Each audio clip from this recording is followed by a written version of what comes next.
हाय लोगोफोर, नोंथांमोना एम्बुनि खेथिखौ बोरै खालामो मिन्थिगौ ना? बेबायदिनो गुबुन गुबुन जायगायाव थाइलेण्ड, भियेटनाम, कम्बोडियायावहाय एम्बुनि खेथि खालामनानै बिसोरो लाख लाख थाखा खामायो। नोंथांमोना एम्बु फार्मखौ बोरै खालामो भिडिअखौ जोबजासिम नायलांबानो जाबाय। नोंथांमोना मिन्थियाब्ला बे एम्बु फार्मखौ बोरै खालामो आरो बेसेबां खामायो बेखौ बे भिडिअआव सावरायनाय जागोन।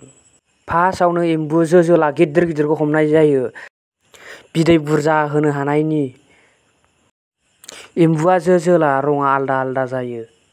बेनि उनावहाय बिसोरखौहाय फुख्रियाव हगारो। बिनि उनावहाय ओमफ्राय बे फुख्रियावहाय मान्दे ओमफ्राय दस्रा हाग्राबो होयो।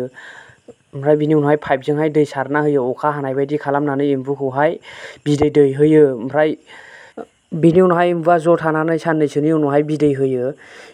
बिदै होखांनायनि उनावहाय एम्बुखौहाय दस्रायावहाय प्लास्टिकआव सोनानै दस्रायाव लांनानै दस्रा फुख्रियाव दोनहैयो।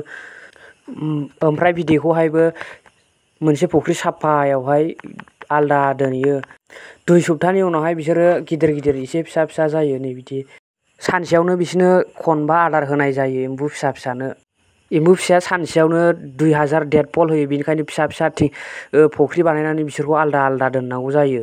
जेब्लानाखि एम्बुखौ बाहेरायाव बरननाय आरो न' सिङाव दोननायनि सम जायोब्ला न' सिङाव दोननाया बिदिनो गोबां खथा खथा बानायनानै दोननांगौ जायो। मास मोनसेयावनो एम्बुआ गिदिर देरो। ओमफ्राय मास मोनसे जाबाथाय एम्बु फार्मखौ सुनांगौ, जाहाथे एम्बुआवहाय बेमार गोग्लैया। एम्बु फार्मखौ सुयोबा बेराम जानायनि चान्स खम थायो। नैबेयो जाहैबाय बायह्रानि एम्बु फार्म, बियो फुख्रियाव दोननाय। मुसारिजों हनानै बिसोरखौ मोनसे जायगायावनो जमा खालामो। मुसारिजों जमा खालामखांनायनि उनावहाय हाजार एम्बुखौ हमनायावहाय गोगोम सम नांगौ जानानै फैयो। ओमफ्राय नै बिसोरो मुसारिजों हमो। नैबे मुसारिनि मना लानानै हमदों नै। ओमफ्राय माखासेया बास्केटजों।